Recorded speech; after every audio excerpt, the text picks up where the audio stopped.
and welcome to season 3. That's right, season 3 of Witch Hat Chats.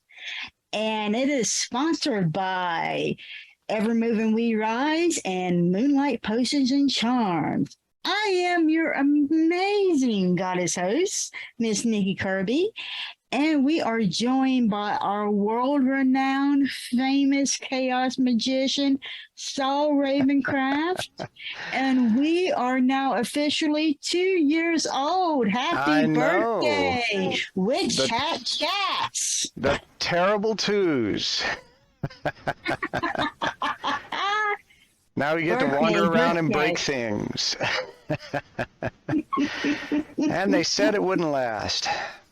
They said it wouldn't last. That's right, but here we are. Here we are.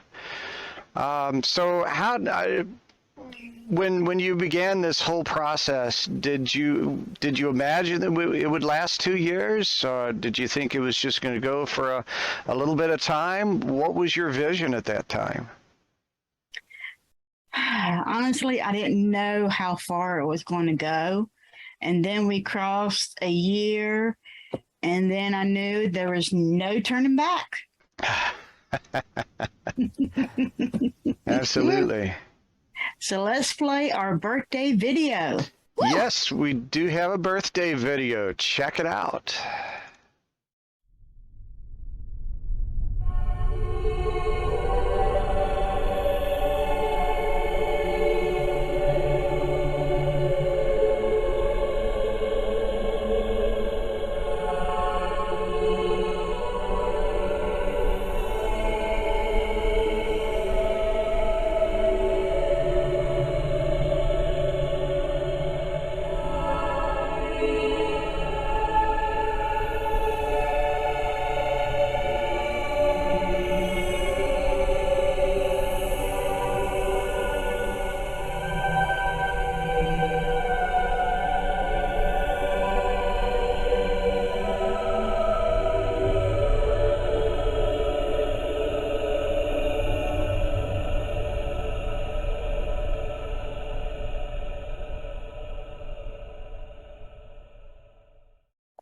All right. That was amazing.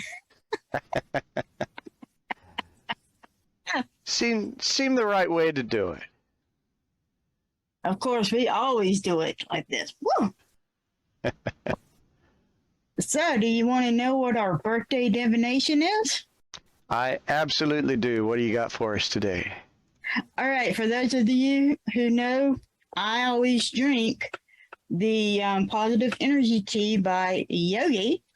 And our divination for today is: when ego is lost, limit is lost, you become infinite, kind, and of course, beautiful.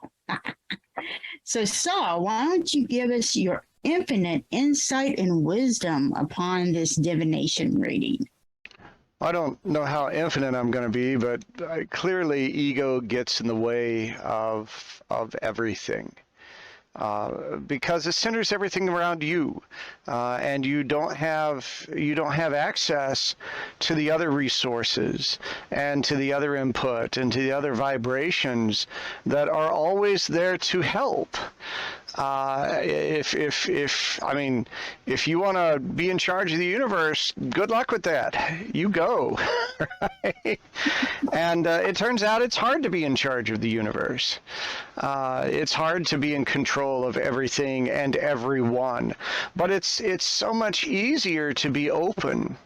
And that doesn't mean that you don't drive things with your will.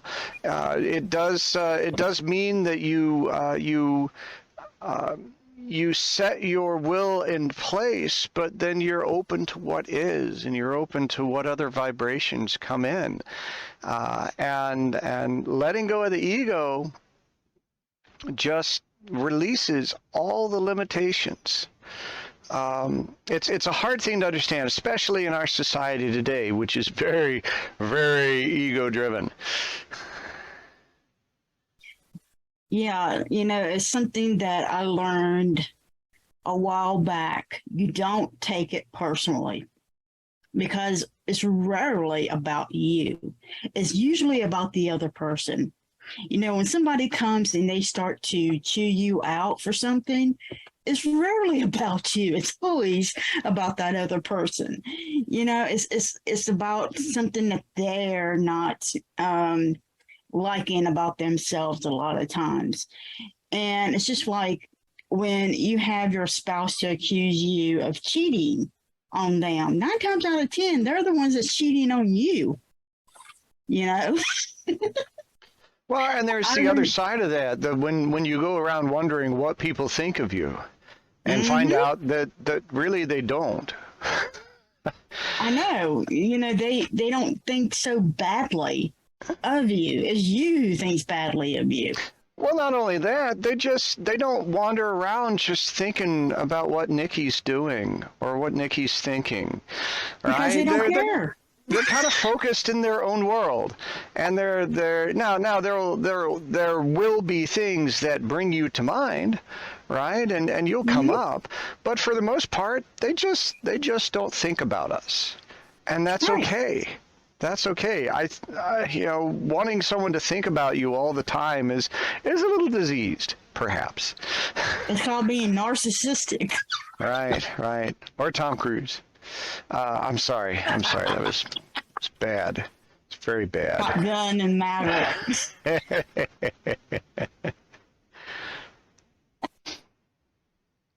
So what is going on in your world? Oh God, what is not going on in my world? Oh.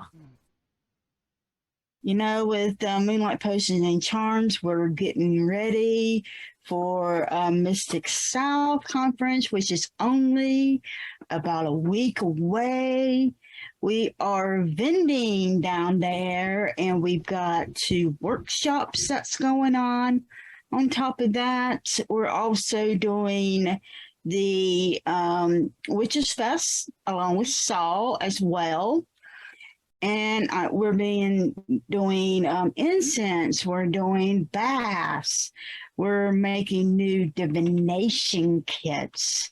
We're doing so much together. And if you go into Mystic South, look for Fiber Magic, which is Lupa. She is Fiber Magic. She was on the show a few weeks ago. We're going to be together. And her and her husband, Carl, all 3 of us are going to be together. So if you can't find me, find her, find Carl, ask them where I'm at. They'll probably know where I'm at. So you can be able to find me somewhere around there. I'm also going to be on the Desperate House Witches podcast as well when I'm there. And come find me because I'm going to be doing many little interviews for Witch Hat Chats as well. And on top of that, we've got Evermoving We Rise, our Lammas and Dark Moon rituals on the 28th of July. And then I've got the virtual Symposium of Pagan Thought and Practice. And my workshop is going to be Death, My Friend and Ally. And it's only $16. So that is on July 23rd. And you can go to www.pagancommons.org and be able to get all your information for that. So all that information is down into the summary. So check out the summary and you can get all the information for both me and Saul. And I know Saul is going to be doing the Witchsfest as well. So what else are you doing, Saul? You know, in this moment today, I've got pretty much Jack. It's been this big flurry of stuff, and then you know, the paving the next part of the path. I'm still doing things at Curia, Arcanum's House of Curiosities. So if you're in the Austin area and have a chance to drop by there, I'm there on Thursdays and many Sundays. Just check on my Facebook page, and you'll be able to see what the schedule is. It gets rearranged periodically when I have other events going on, but I also do try to do that broadcast on Thursdays, live from Curia, Arcanum, and there we chit-chat about some stuff and do some gallery readings. Ravencraft's Vault of Horror, my hosted horror movie, is still going on the second Monday and Wednesday of the month. On the Monday, we're at Mr. Tramp's, which is a lovely little pub with a fantastic screening room. And on the Wednesday, we are at Doc's Drive-In, which is a drive-in movie theater. Everything starts after dark on the big, glorious drive-in movie theater screen. And it is so much fun. We're screening, we're basically staying 80s for the summer. And for me, the summer may just go like up through September. But we're watching a classic 80s film, one that had a lot of impact. I can't say it out loud here, but if you go to my Facebook page, Saul Ravencraft, Executive Occultist, you'll be able to find information about all that stuff and join in. Of course, I still do remote readings. The same setup that I use here for doing Witch Hat Chats is all set up for doing readings and workings and coaching remotely, and it's just like you're sitting across the table from me. So certainly partake, and if you want my bad witchy self involved in something, either with my paranormal entertainment or speaking or interacting in some way, reach on out. I'll talk about anything. Oh yeah. Oh yeah. And if you want him to act like Vincent Price, he'll do that too. Oh man, I wish I could do a good impersonation of Vincent Price. His voice was so unique. There's only one man that I have ever heard do a good Vincent Price impersonation. His name is Maurice LaMarche, and he is a voiceover actor who does a lot of animated stuff. He was the voice of the Brain in the cartoon Pinky and the Brain, if anyone remembers that from years and years ago. Oh, I love Pinky and the Brain. And there he was impersonating Orson Welles. But I have heard him impersonate Vincent Price, and there are some things where he has impersonated, he has done a character that Vincent Price originally voiced, and it's just really well done. I'll find a link. There's a link using his voice where he played Vincent Price on The Simpsons. And he did a little poem about Bart for one of their Treehouse of Horror episodes. And you'll be able to hear how wonderfully he impersonates Vincent Price. I love Vincent Price, but I can't impersonate him. He's just too wonderful. You know, they got a Fantango figure of him now. Oh, really? They got a pop what they call him, pop figure of him now. Right. Oh, I admire Vincent Price so much. We could go on for hours about him, but that's probably not what we're here to talk about today. All right. So the one thing I do want to talk before we get into our topic is something that is very serious for Witch Hat Chats, Evermoving We Rise, and Moonlight Potions and Charms. And that is the death of Roe versus Wade. And this is our statement.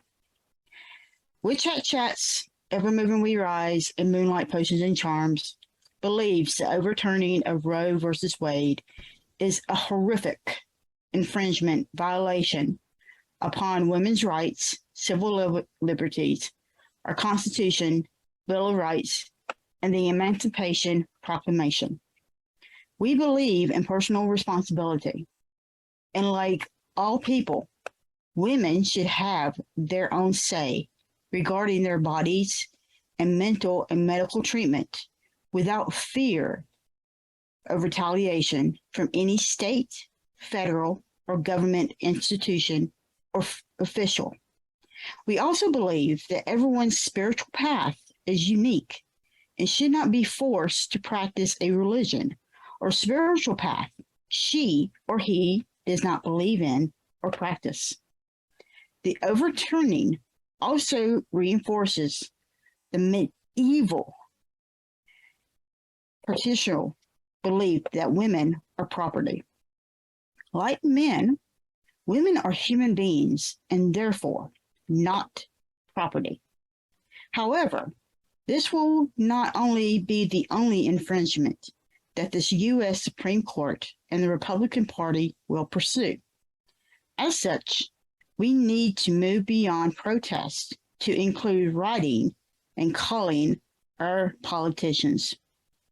The most important thing we can do is to vote and fire these politicians who only look for power and control over women, the middle and lower class, and minorities so they can protect themselves, not the people. By voting them out, we send a message that we will not only tolerate their prejudice, medieval beliefs. We want to change that moves us forward and not backwards. We will continue to pursue and fight for our rights, no matter their racial or ethical background, sexual orientation, handicap, or any other prejudicial reason, and support any person and or organization who pursues align with that previously mentioned. We will leave you with Maya Angelou's poem, Still I Rise, a fundamental belief in which Evermoving We Rise was founded. You may write me down in history with your bitter, twisted lies. You may trod me in the very dirt, but still, like dust, I'll rise. Does my sassiness upset you? Why are you beset with gloom? 'Cause I walk like I got oil wells pumping in my living room, just like moons and like suns, with the certainty of tides, just like hopes springing high, still I rise. Did you want to see me broken? Bow my head and lower eyes, shoulders falling down like teardrops, weakened by my soulful cries. Does my haughtiness offend you? Don't you take it awful hard? 'Cause I laugh like I got gold mines digging in my own backyard.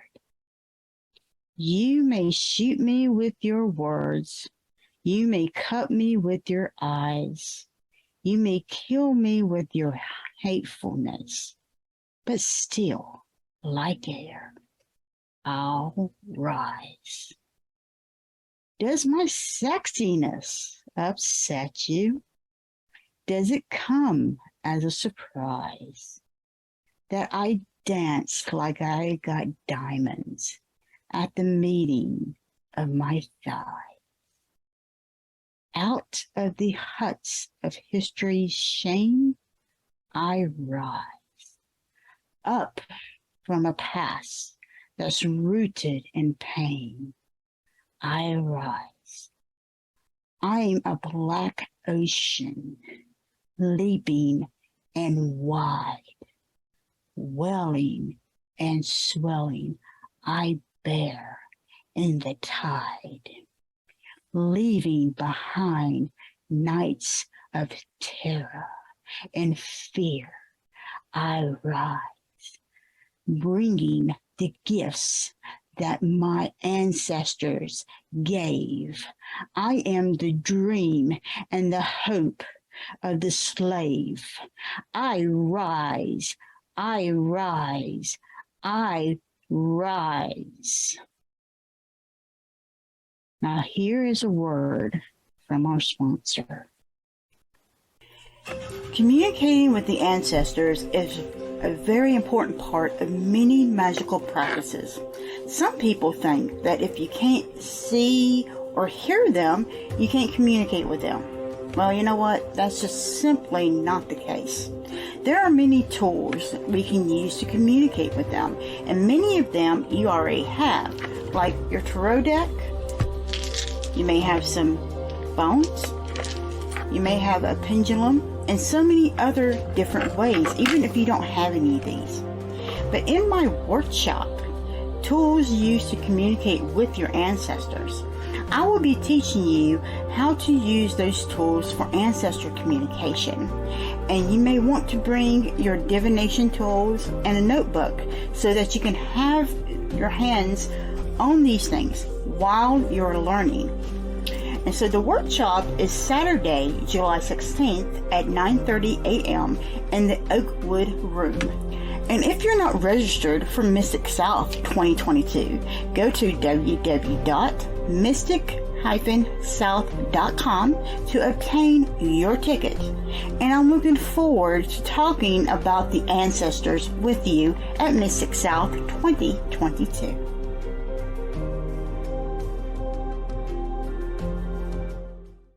What would you do if you open up your door to find a small coffin box? You know, since the days of Marie Laveau, coffin boxes have been used and conjured for a variety of reasons, including psychological warfare, intimidation, and transformation, just to name a few. My workshop is called Shine the Light on Coffin Boxes, and it is on Sunday, July 17th at 12:30 p.m. in the Oakwood Room. You know, I'll be teaching the symbolic meanings of coffins and how to use them for a variety of magical purposes, including healing. And although not required, I will be selling my wooden coffin boxes that are 6 inches in length at the class for $14.50. They're very well made and they open very nicely. These are really, really nice boxes. And you can either IM me and I can deliver them to you at the class or ship them to you. Or you can purchase one there. It doesn't matter. Now, I don't know if I'm going to have enough coffin boxes for everybody, so make sure to get there as soon as you possibly can. And like I previously said, the wooden coffins are not required for you to have. But it's always good to be able to have something to look at and to touch the object while you're learning about it. You may want to bring a notebook to take notes.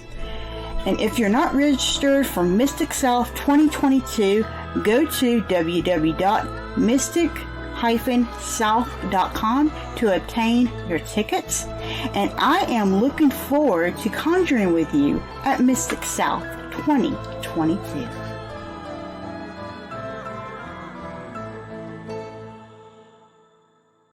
Hi, welcome back to Witch Hat Chats. I am Saul Ravencraft, talking to Nikki Kirby, Miss Nikki Kirby, wow, what powerful stuff in the statement, in the poem. Something that we all really need to accept, that we can rise. We must rise, and no one's going to do it for us. It's up to us. You know, that I think is one of the inconveniences when you walk on the witchy path.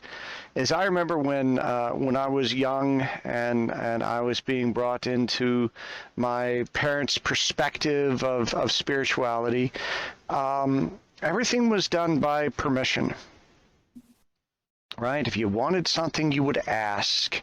And if it was something that was good for you, then it would be given. And if it wasn't good for you, then it wouldn't be given. But a decision would be made, not by you, and it would be handled in the best way for you. And all you could do is ask, like a child. And then as a grown-up, when you discover you can buy a 5-pound bag of gummy bears if you want to, and no one can stop you, right? There's all kinds of things that we can do that are not necessarily for our greatest good, but we can still do. We're not children at some point. And when I started to move on to a path of witchcraft and this magical version of the universe, I realized that it wasn't about permission, it wasn't about asking, it wasn't about someone else deciding what I was allowed to have or what was good for me to have or experience or do or what have you, that it was really up to me to decide, which kind of sucks because first you have to know what you want, be able to have an idea of what that is, and secondly you have to do things to make it happen, and thirdly you're kind of responsible for what happens. Gosh, said kinda. No, you're absolutely responsible for what happens. And you no longer get to pass it off and say, the big man in the sky decided that I didn't need that, or that they gave me this instead because it was for my greater good, even though I don't understand. What you reap, you sow. And you are just right there in the middle of it, and you don't get to pass that responsibility off to somebody else. Mm-hmm. And that's it would be nice if you still could do that, but it opens up the possibilities, and everything becomes possible. Maybe not plausible, but everything becomes possible if you're willing to devote yourself to it. Whereas before I had this idea that there was a plan, and I didn't understand the plan, but the plan would be worked around me. And I just can't experience any of it anymore like that. It just doesn't work. Yeah, the thing about me growing up was my mother never did force me into any particular type of religion. But like all kids, I wanted to belong. I wanted to make friends and be into a group, and my friends went to church. And of course, I wanted to go to church because that's what my friends did. And if I could talk to my younger self, I would try and tell my younger self not to waste my time. I would tell my younger self, really, don't waste my time, because that caused me so many problems when I was younger. Because they would always tell me, God has a plan for you. But God never would tell me what the plan was. Never gave me any direction for it. It's a secret. It's like it was this secret type of thing. And when I asked questions, that's what the devil would try and tell me to do, was to ask questions. And that was a very, very bad thing. Number one, it was already bad that I was a female. Number two, it was already bad that I had red hair. I was already cursed. So I was just lucky that God already loves all the children. But he loved me any less because I was red-headed. I was a cursed child. And because I asked questions, I was even worse, So, it was one of those type of deals that I had. I was fortunate to be able to come to church and to have people who understood that they welcomed me. So like it was like I was a pity child, and I really hated that. I was bored. Sure. It was just the most boring thing in this world. And I remember hearing the words, And, you know, I always thought God was pissed all the damn time because he was just damning everybody to hell. You know, and I was like, why is God pissed all the damn time? Is he ever happy? You know, was he ever happy at any time? Because he was always God damning to hell this person and God damning to hell this person, God damning to hell. And I'm like, was he ever happy about anything? You know, these people were bringing things to him and he was God damning here this and this and that. And I was just kind of wondering, you know, why is he always so damn pissed all the time? And it never really occurred to me why these people worship this guy.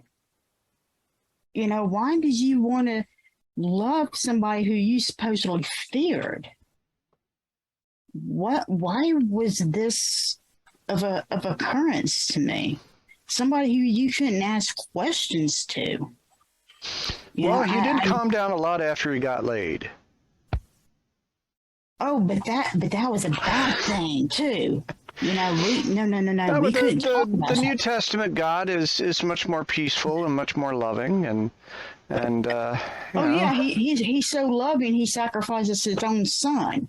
Well, you know, gotta break a few eggs to make an omelet. We don't talk about sacrifice. Sacrifice is a bad thing, but it's okay to throw your son to the wolves. You know, it's okay to throw your son on the cross, nail his butt to the cross and go, oh, I'm sorry, son, but I don't have time to rescue you. You know, I never understood that kind of stuff. Never. I never got it.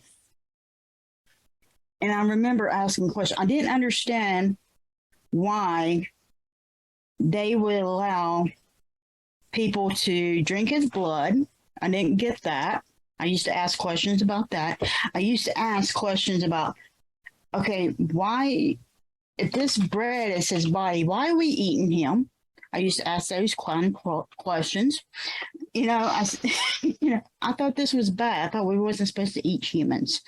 I used to ask all these questions. And, you know, I used to ask so many things when I was a kid, and I was always put down, and to the point where I was made ashamed of who I was. And I was told that by me asking questions made God angry at me. I was always making God angry. And I'm sitting here thinking, well, God's an angry man any damn way. So, I mean, there was nothing that I could do to make him happy because he was angry at everybody. He needed anger management as far as I was concerned. You know, and my grandmother, my granny would always tell me that God's a loving person. And I would look at her and I'm like, God's not a loving person. He's always angry at everybody. I don't know where you get the love from. So when I was 16, I turned against God. I literally said I didn't believe in him anymore because I had a very good friend who was killed. And when he was killed, he was someone who was very, very peaceful. And I'm not going to go any further into the story, but I became an atheist. And that's where my story started. But when I found the craft for the first time, I found a belief system that put women at the center of things. It made me feel better about being a woman instead of hating about being a woman. When I was believing in Christianity, I hated being a female. I absolutely hated it. I hated everything about being a female. Because I was told being a female, number one, I was the one that made Adam eat that apple. That was my fault. And I'm like, well, I didn't put a gun to Adam's head to make him eat that apple. I didn't shove it in his mouth and make him eat it. No. But yeah, I made Adam eat the apple. No, my name wasn't, what's her name? Eve. I wasn't Eve. But no, that was, supposedly my fault because I was a female. I was automatically a sinner because I was a female. Everything was my fault because I was a female. Everything was wrong because I was a female. I was always wrong because I was a female. That was the way Christianity was for me. And so when I found the craft, it's like I said, it literally freed me. For the first time, it gave me the freedom to be who I was. It gave me permission to say, Nikki, it's okay to be a woman. You are the creator. You can create your own destiny. You don't need to ask permission for anything. You're the one who creates what you want to create. You're the one who can believe in yourself. You don't worship gods or goddesses. And there is a goddess. It's not God, it's not a god anymore. It's not one God anymore. And see, I never knew that there was a goddess. I never knew that there was a choice other than that one Christianity belief. That's all I knew. I knew that there was Christianity and atheism. That was it. That's all I knew. And it was an absolute remarkable for me to be free of those chains that Christianity had upon me. Because for the first time, I wasn't a sinner and I wasn't going to be damned to hell because there was no hell. And I didn't have to be this person that had to be an absolute goody two-shoes and live the life of someone who sits in a rocking chair and have multiple babies and be a servant of man in order to get into a place they call heaven. I didn't have to do that. I could be free. I can do what I want to do. I wasn't property. And that is an absolute freedom. And when you get into that mindset and you have that mind shift, it is so immaculate. It takes a burden off of you. And I liked it, and I wasn't going back. But at the same time, because I was so young and I had so much shadow work to do, and that I didn't know how to handle, it also fueled my anger at the world because of how I was treated by the Christians. And so that started my journey as well. But that's something that I will never go back to. And that's one reason why I decided on the statement, because when Roe versus Wade was overturned, I didn't want to make the statement on that day.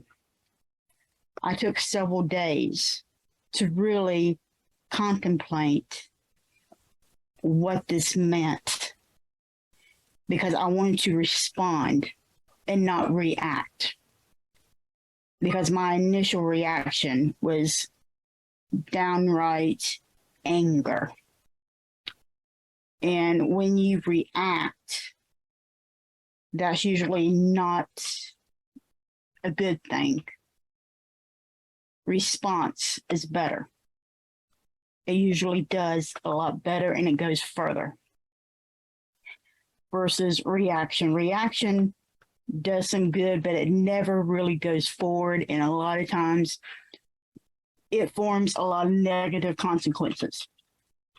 But responses usually forms a lot more positive consequences. It always influences more people so they can go on to do more positive actions.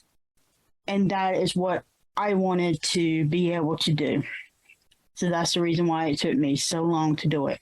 And so it took me 5 days to come up with that. Because like I said, I was still doing some shadow work, which I'm still doing that. And I'm still talking about that with a lot of my clients and my students.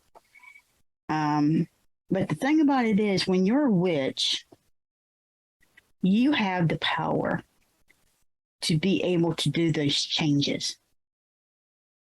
You have the power to, you don't have to ask permission. You don't have to ask permission. That is our freedom.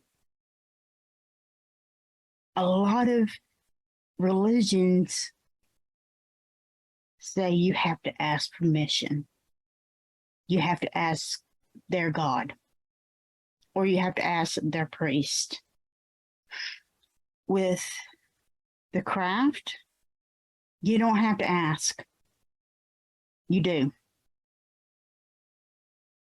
Now, you do have your own personal brand of ethics, which I'm not saying you should go and curse every single body that, you know, cuts you off in traffic, which you can. It would be exhausting. It would be exhausting. I mean, giving them the evil eye, you know, every time you do that, that would be really freaking exhausting. But I mean, you can, but you know, you need to be able to choose your battles. But I'm just saying, you need to have a personal code of ethics for yourself. And just kind of choose that. Only you can choose what is right for you. And having to ask permission every time you take a shit is ridiculous. Okay? It's absolutely ridiculous. And it also causes you to doubt yourself. With the craft, with the African American religions and spiritualities, with the Native American religions and spiritualities, with most non-Christian religions and spiritualities, they are about self-empowerment. They're about you having self-confidence. They want you to have self-confidence and self-empowerment. This is what this is about. Take advantage of that. They're about power with the people, not with the 1%. When it comes to the mainstream religions, they want the power with the 1%, is what they want.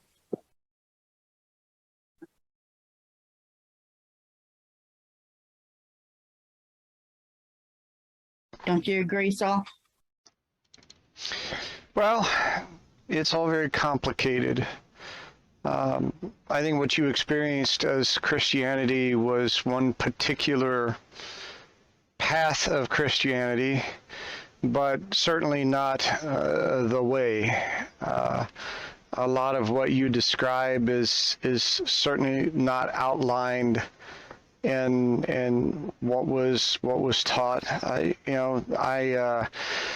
There's been a lot going on with the coach doing his big prayer in the middle of the football field and all of that, and people have been jumping up and down on both sides of that. And what I remembered immediately with all of that was a verse from the Bible, Matthew 6, verses 5 and 6.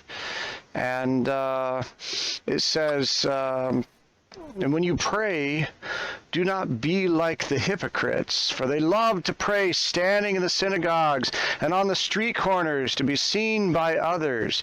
Truly, I tell you, they have received their reward in full. But when you pray, go into your room, close the door, and pray to your Father who is unseen. Then your Father who sees what is done in secret will reward you. Well, how did these people skip that bit? Right? It seems very clear that this sort of overt,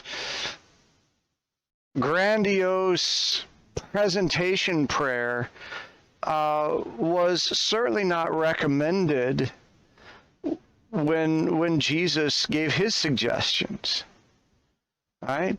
That seems fairly clear to me, and to me, those are the kinds of things, Jesus, we don't normally talk about Christian faith and that kind of thing on here, but there's so many things that are just fundamentally turned on their heads. Jesus got in trouble because he kept including women in things that the men didn't think were appropriate. Right? The woman that he stopped the stoning because she had been an adulterer. And he said, yet they didn't stone the man. Those without sin don't cast the first stone. And then, of course, there's the joke where suddenly this rock comes flying out of the air, and Jesus says, "Mom," but no, he told the women to stop working and come sit down and listen and be part of the conversation. And the guys were like, "Well, no, they should be in the kitchen." He said, "No, if they want to be here, they belong here." And constantly there were just little things that he would do that people go, "Well, you can't do that. She's a girl." And yet that's clearly what he was trying to demonstrate, that there is equality and that everybody should be involved. And some of this has gotten turned on its head. The cannibalism, whether you see it as true transubstantiation, where it's actual blood and flesh in your mouth, which is one way of looking at it, or if it's just symbolic. I mean, cannibalism has been involved in many cultures, but it's not like what you see in the movies of the crazy people hunting you like boar. Cannibalism was a ritual, right? When someone in your family died, you would eat a piece of them as part of a ritual to take them into you and to honor them. And it wasn't a shark frenzy. It was a very specific, very, very reverent thing to do. And I think a lot of what you were exposed to were poor interpretations of what this stuff was intended to be. And I believe that there are people out there that are practicing a Christian faith And they are doing the key things that they were instructed to do to feed the poor, to heal the sick, and to care for people. And there are churches doing that. There are Christians doing that aren't just standing there seeing how high they can make the money bucket go. I mean, yeah, you always got to get donations to do this stuff. But you know, there's a difference between, you know, Jesus would have taken the Rolex and you know, sold it to get money for the poor. There's stories about that kind of stuff, but they're just largely ignored. And so I am sorry that you encountered that, because somewhere there was a place where that spirituality probably could have included you and worked for you.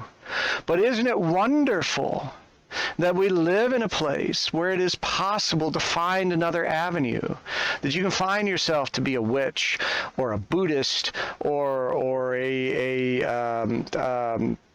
one of those other things. My brain's not working today. But I mean, there are so many possible approaches to spirituality. And we currently live in a society where it is possible to embrace whichever one of those that you desire. And I think right now we have some people, because quite frankly, a lot of us have been a little lazy. All right, and I include myself in that, right? We have not paid attention because the news is boring and it makes me sad. We have not put our voice in. It's too hard to vote and it doesn't make any difference anyway, right? And we have not held people's feet to the fire. Oh, well, they're elected. What can I do about it? Right? You can make every single day that they hold office a living hell unless they do what you want. You can ask those questions. You can send those letters. You can make them have to come up with these systems to keep them from seeing things. But other people will see them. That's what we're seeing right now in some of what's going on, is even though there was this front, this face that was put on, there was a lot going on behind the scenes where people were not in total compliance there. But there was that sort of helplessness like we talk about. What are you going to do? What are you going to do? And with that, here is a word from our sponsors. Yeah. I'm Saul Ravencraft, co-host of Witch Hat Chats. I understand just how confusing and chaotic it can be to open to a path of magic and manifestation. Everything seems to turn on its head. I want to be an ally as you find the way upon your path. My studio setup will let us do readings, coaching, and exploration virtually, just as though you were sitting across the table from me. One size does not fit all, and we will work together to craft the right approaches to build your practice, your confidence, and your power using the tools of divination, magical works, and spirit connections. It's never too late to embrace a new path and emerge empowered. Go to TexasMojoMan.com and select Contact to begin. There's a message now. Let's get started working on your very good fortune. Cursing has been around since the beginning of magic. You know, some people believe that the negative energies from the curse comes back to you. But what about if that's not necessarily the case? Your wording can create a back door to your curses, resulting in no negative consequences. Ooh, isn't that interesting? Well, in my workshop, Backdoor Cursing, you will learn the difference between a hex, a jinx, and a curse, and how to word your curses to create a backdoor, and when those curses are being used on you. So my workshop is Friday, July 15th at 10 a.m. in the Marie Laveau's Underwater Realm. So if you don't have your tickets to Witchsfest USA, go to www.witchesfestusa.org. And I'm looking forward to cursing with you at Witchsfest USA. You know, no matter what you call them, a voodoo doll, a puppet, or a Barbie doll, a doll is a doll is a doll. Doll magic has existed for ages. So other than the Hollywood voodoo doll, most practitioners don't understand what to do with them. So do you know that you can use dolls for healing, prosperity, empowerment, and many other magical purposes? So in my class, The Creative Uses of Dolls, learn how to use your imagination and to use your doll for all kinds of purposes and take your magic to the next level. My workshop is on Sunday, July 17th at 10 a.m. in the Morgan Le Fay Water Room. And if you don't have your tickets to Witchsfest USA, go to www.witchesfestusa.org. And I'm looking forward to doing doll magic with you at Witchsfest USA.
Have you heard? People are raving about Moonlight potions and charms with 5-star reviews. 5 stars for excellent products, amazing services, and fast shipping. We are an Etsy star seller. Listen to some of our reviews. Author and owner of Wicked Witch Studios, Dorothy Morrison said, "I'm in love. The Marie Laveau Altar on the Go is absolutely amazing and jam-packed with everything one could possibly need, no matter what sort of magic they're planning. Kudos on a great product." Jess said, "Absolutely love the Papa Legba prayer candle. I've been hunting for a good Papa Legba candle forever with zero success, and I adore this one." High Priestess said, "Adorable wooden coffins. Can't wait to use them." And Angelica said about our ancestor oil, "Exceeding my expectations. Packaged with love and smells amazing. Definitely recommending and buying again." Make sure to check out our Bubbling Cauldron bath bombs, available in Luck of the Irish, Lavender, and Dragon's Blood.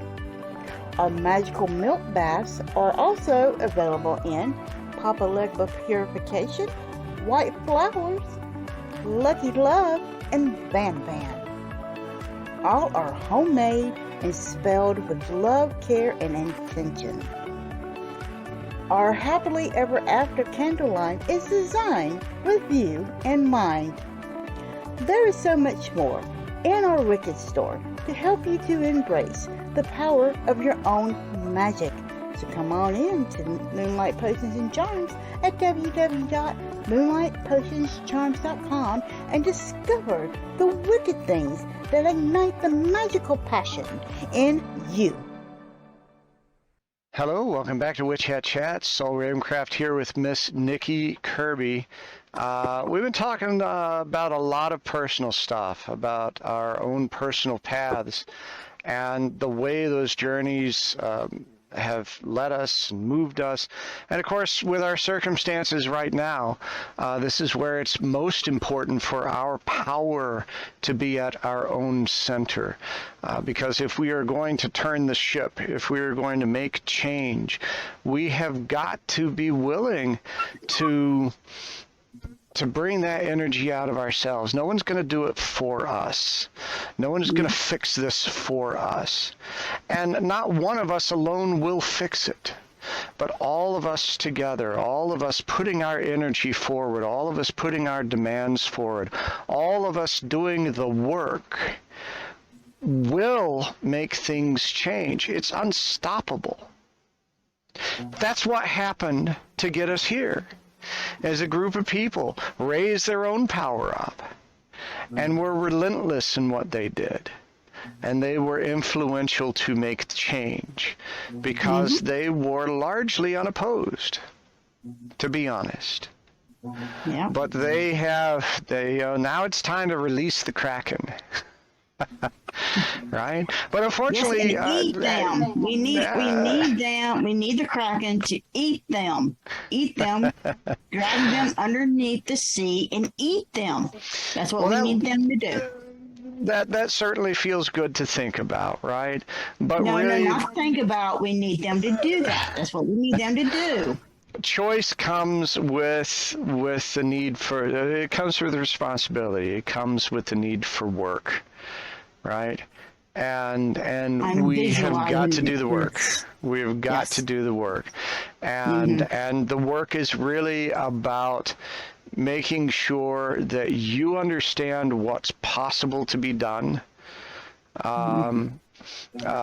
within the current circumstances, that you know your rights, that you know your resources, and that you are doing something about them. Nobody is helpless here, and the force of us together is incredibly powerful. And I'll tell you, one place that you could get some inspiration for all of this is the Witchsfest 2022 that is coming up, that you and I are both participating in. And that is going to be filled with inspiration and understanding. And I'll tell you, there are a few ways that my talks may take some subtle turns. In interacting with people on this, because I have a very different vision of what is necessary now than maybe what I thought several weeks ago. So things may get a little shaken up. If you go to the Witch Hat Chats on Facebook or on our webpage, witchhatchats.com, you will find links where you can get tickets. They're only $95, which covers many, many sessions and opportunities to interact with participants and all of that. Well worth the money, absolutely. But if you've been paying attention, you know that you had an opportunity to register for a chance to win free tickets. Oh, yeah. Oh, yeah. And so who has won our free tickets? Well, we're going to do a live drawing right here. I have one of my little witchy hats here with the slips inside. We're going to mix them up a little bit. And we will draw live. That's right. We need a drum roll. Witch Hat Chats. Who's going to win? Witch Hat Chats. Here's winner number 1. And here is winner number 2. Okay. And let's see who we've got. Our first winner here is Michelle Smith. Congratulations, Michelle Smith. Congratulations, Michelle. You're going to get an email with information about how to collect your ticket, and well done. Congratulations. Congratulations. And our second winner is Jen Ricker. Hello, Congratulations, Jen. Congratulations. So you will both be notified by email so that you can collect your tickets. So glad that you took the time to register. If you didn't win, I'm sorry that you didn't win, but you are still in control. You can reach out to that website, buy the ticket, be there, and use what you get from that to help manifest the future you need to have. It's going to be an inspiring event. I'm really looking forward to it. Yep. And if you are in the Atlanta area, Mystic South will also be during that week. So make sure you can be able to come by and participate in that. And the vendors floor will be open as well. And you can come by and see me. And so want to make sure to let everybody know that, because I'm going to have my coffin workshop. And I've been inspired by the last few weeks to do a couple of new things with my coffins. Ooh. And I also wanted to toss in, now that you mentioned location for Witchsfest, if you are in the New York City area, or can get there conveniently, on the 16th, the Saturday, they are having a live street festival as part of the whole event. There will be speakers and musicians there. There will also be live vendors there. And of course, if you purchase your ticket, you get to participate in all 3 days of events: the Friday of virtual, the Saturday of live, and the Sunday of virtual. So you get to enjoy some of it in the air conditioning and some of it out in the open. Regrettably, the live street festival will not be broadcast in any way. The only way to experience that is to be in New York City. But it is an amazing thing that Star has done to bring this about. And it's been going on for years, and this time it's bigger and better than ever. Oh, yeah. All right. And with that, we're going to have another word from our sponsors. And when we come back, we're going to have the Witches Cabinet. All right. Have you heard? People are raving about Moonlight Potions and Charms with 5-star reviews. 5 stars for excellent products, amazing services, and fast shipping. We are an Etsy star seller. Listen to some of our reviews. Author and owner of Wicked Witch Studios, Dorothy Morrison said, "I'm in love. The Marie Laveau Altar on the Go is absolutely amazing and jam-packed with everything one could possibly need, no matter what sort of magic they're planning. Kudos on a great product." Jess said, "Absolutely love the Papa Legba prayer candle. I've been hunting for a good Papa Legba candle forever with zero success, and I adore this one." High Priestess said, "Adorable wooden coffins. Can't wait to use them." And Angelica said about our ancestor oil, "Exceeded my expectations. Packaged with love and smells amazing. Definitely recommending and buying again." Make sure to check out our Bubbling Cauldron bath bombs, available in Luck of the Irish, Lavender, and Dragon's Blood. Our magical milk baths are also available in Papa Legba Purification, White Flowers, Lucky Love, and Van Van. All are homemade and spelled with love, care, and intention. Our Happily Ever After candle line is designed with you in mind. There is so much more in our Wicked store to help you to embrace the power of your own magic. So come on in to Moonlight Potions and Charms at www.moonlightpotionscharms.com and discover the wicked things that ignite the magical passion in you. We are all magical beings. As a solitary magical practitioner, you can grow and develop yourself independently. Yet, the solitary path can be difficult and lonely with setbacks and self-doubts, and as you find your way without affirmations, reinforcements, or a safe space to practice, what do you do when things bump back? At Evermoving We Rise, our name is our lifestyle. We realize that everyone's spiritual journey is extremely personal, but more easily traveled with reinforcement. We teach you to understand and use the magical tools at your fingertips, while being upheld and developing personal responsibility for your own spirituality. We have a safe space to practice and learn as you master your craft.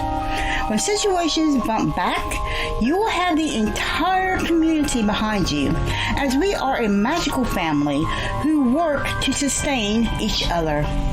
Discover the benefits of working within a society dedicated to helping you grow on your personal path. Start today. Visit us at our website, Linktree, or Facebook page and discover why we don't fit in the box.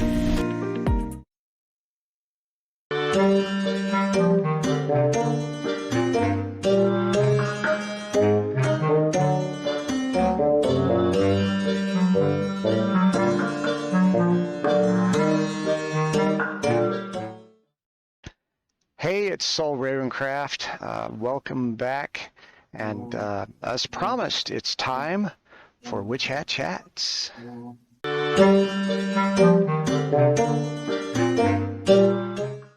During the break, Nikki and I were talking about festivals, and festivals that have been good for us and festivals that have been and what is the difference between them?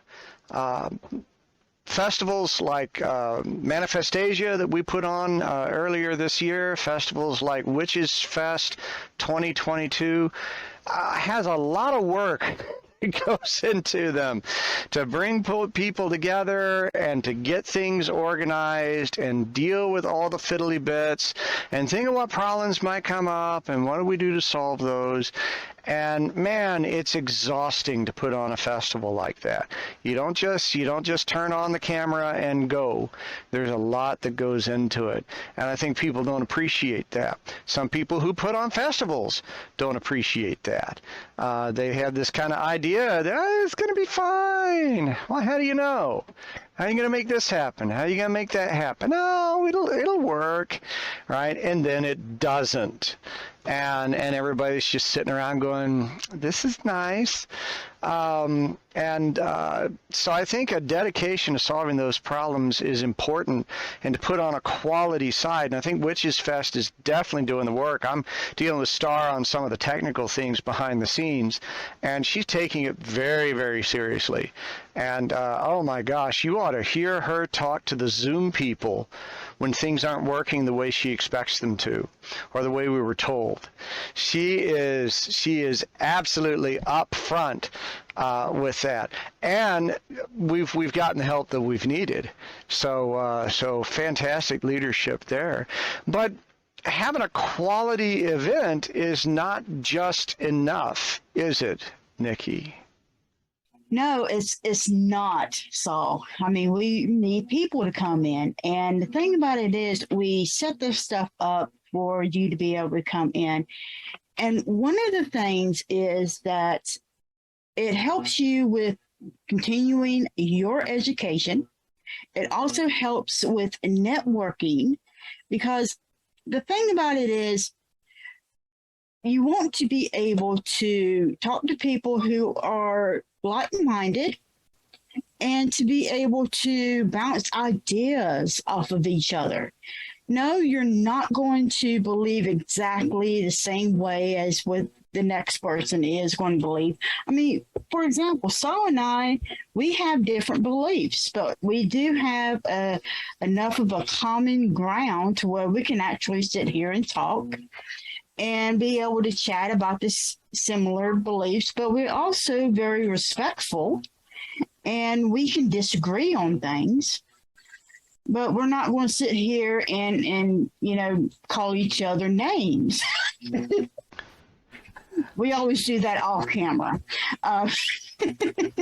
When I think back to events that I've been involved with that really seem to make an impact on me, and in every case, it wasn't so much the presentations, although there were sometimes some of those that popped out at me, but it was generally the kinds of interactions that I would have with people, where I would just randomly sit down at a table with someone with a cup of coffee in between things, and we'd chit chat about what we were doing, what we were trying to accomplish, and there would be these moments to go, yes, I know exactly what you're talking about.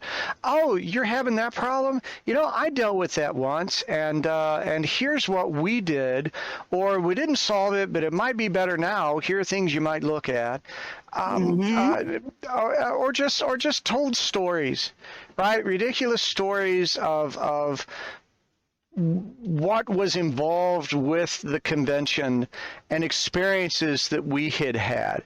Oh, let me tell you what happened to me, right? And in many cases, those conversations would be something that goes, man, I wish we had more time to talk. Hey, would you like to have a conversation? And we exchange information, and that connection continues. We have allies that are able to understand our universe and not just teach us, not just instruct us. I guess that's the same thing. Not just be elder at us. But people that can be the Scooby-Doo gang all together, that just go into this mystery together and share the love and the laughter and the hopes and the ideas together. Which when you're a solitary practitioner, which I think many of the people who follow this program are, it can be really lonely. the only ideas that you have are yours and your research. The only support that you have is your own. The only thoughts that you have about how to solve your problems are your own and what you research, right? It's very difficult to bounce things off of people in that way. But when you have some folks that are really next to you on the path, I think that really changes everything, and it helps you to deal with the ebb and flow of your practice and your spirituality, because we all have ebbs and flows. The tide goes in and out. Sometimes we're just all in the middle of it, and sometimes we just not feeling it, and maybe just not going to do it anymore, because why bother? Right. And it's so helpful to have someone.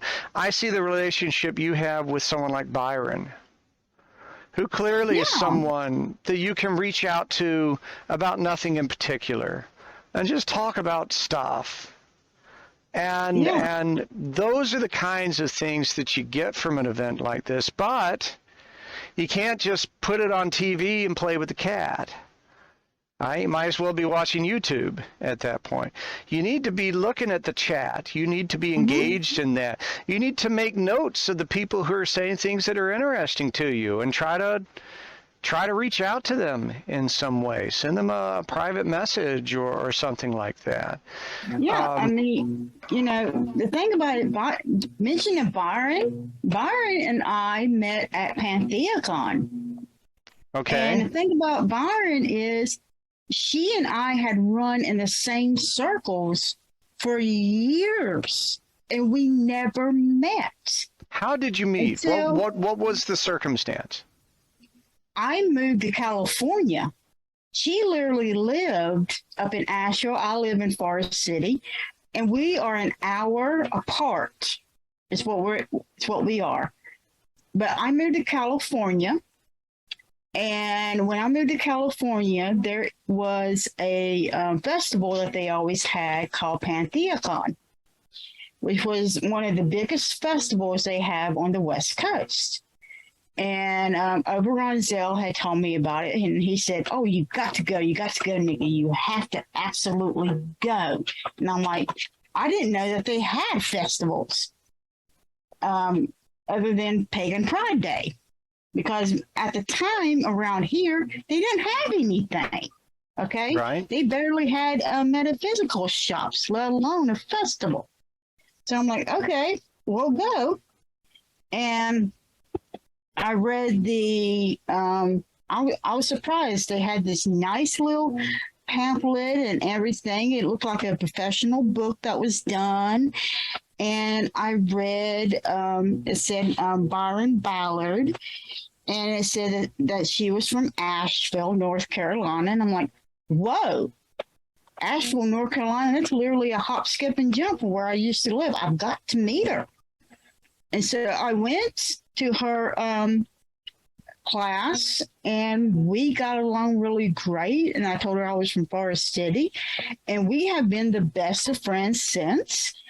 And you can tell when she's on the show. We get along absolutely great. We call each other, we talk to each other, we meet each other for tea.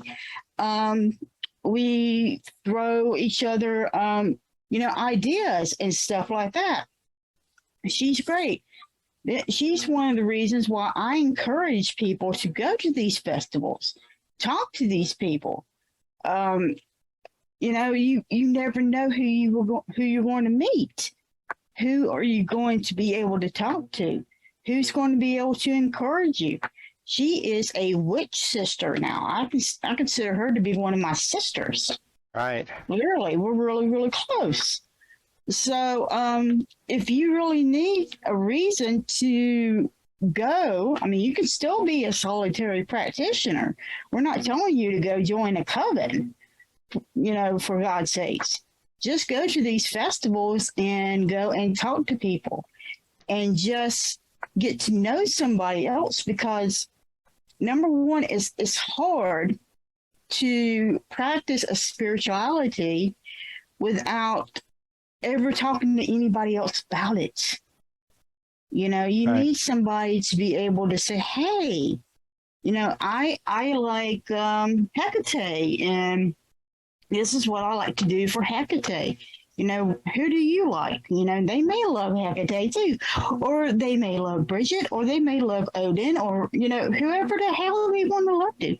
Like, okay, we love somebody, you know, whatever. And they may give you a god you never heard of, and like, oh, that sounds interesting. Can you explain more to that to me? You know, or they may point to you a new way of showing your devotion to a god that or a goddess that you are you're currently working with. You know, it's they give you so many different ideas. It's like, for example, with my coffins, people normally what they think of when they're using coffins, they think of cursing. Well, you can use coffins for a lot more things than cursing, and I'm going to show people how to do that. Dolls, when people think about dolls, what do they think of? Oh, cursing. You can use dolls for and cursing. You know, it's just the way you think of things. It's just so fascinating how people can look at things and they can just think of different things of doing these old-fashioned things with them, and the ideas you get off on different ways of doing magic. Sure. So like I said, Byron was one of them. I've got so many friends that I have met at festivals, and that's all we do. We talk, and we are the best of friends. Right. So I encourage people. Hell, you and me met at a festival, and look, he's been stuck with me ever since. This is true. And I think the really important thing to bear in mind on that is you can't be passive on that. Your story about meeting Byron was you saw the similarities and you reached out and you said, hey, we're close to each other. In other situations I've initiated some kind of contact.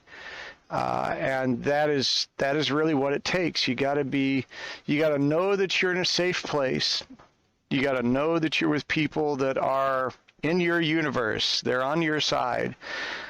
And then go and make some friends. It's almost like being on the playground when you were a little kid and you could just walk up and say, hi, my name's Saul. My name's Nikki. You want to play? Yeah, sure. And then we're friends. Right. It used to be that easy, and these events can be as well. And not everyone's going to be a solid connection for you, but that's okay, because you may never see them again. And those that are solid connections for you, you get to bring them into your world.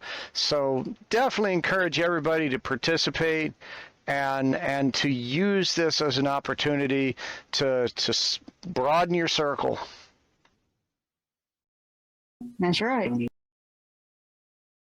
And that's the only way you're going to be able to do that. So, you know, and also at these festivals, you can be able to, how can I say this? You can be able to find things that you'll never be able to find anywhere else, especially if you go like to the vendors floor. There's things like I remember getting my skulls that I've never been able to find again. The similar the way they decorated skulls and stuff like that. The teas that I've been able to find, I've never been able to find them online. You know, it's the way and some of the incense and stuff like that. And it's all because these are people who they handmade these things, and there's certain jewelry and stuff that I've been able to buy. And it's, you know, it's just, you never know what you're going to find when you go to these festivals. And like I said, keep an open mind and and just go there to have fun. That's what you Right. go there for. You go there to have fun. That's the case. Well, we'll see you all at Witchsfest 2022. And the Mystic South. Yeah? Yep. All right, that's all for our show today. Join us next week when Saul and I will be chatting about everything involving groups versus solitaires. We want to thank our first responders, essential workers, and medical workers for all of your passion and your dedication and what you're doing in this fight to win during this pandemic. And we truly appreciate everything you do. Now, ladies, these are our rights that, number one, no one gives away and no one takes away from us, because we are not property. We are human beings. Remember that. So make sure that we are still wearing our mask, because although we're at the end of this pandemic, we are not out of it. So get your vaccinations and your boosters. And I'm encouraging people to get their monkeypox vaccinations as well, because apparently that is a new thing that's starting.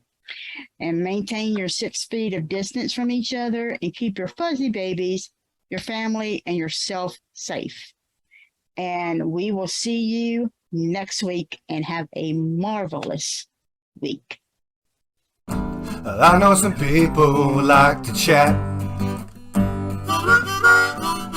I think they're witches, how about that? And every Sunday at 12 o'clock.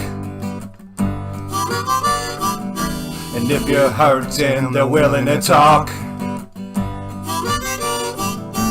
Nikki Kirby with that black stone. I agree, Evermoving We Rise. Live and soul with a beautiful mind. I give you blessings under moonlight. I know some people who like to chat. I think they're witches, how about that? And every Sunday at 12 o'clock. And if you're hurting, they're willing to talk.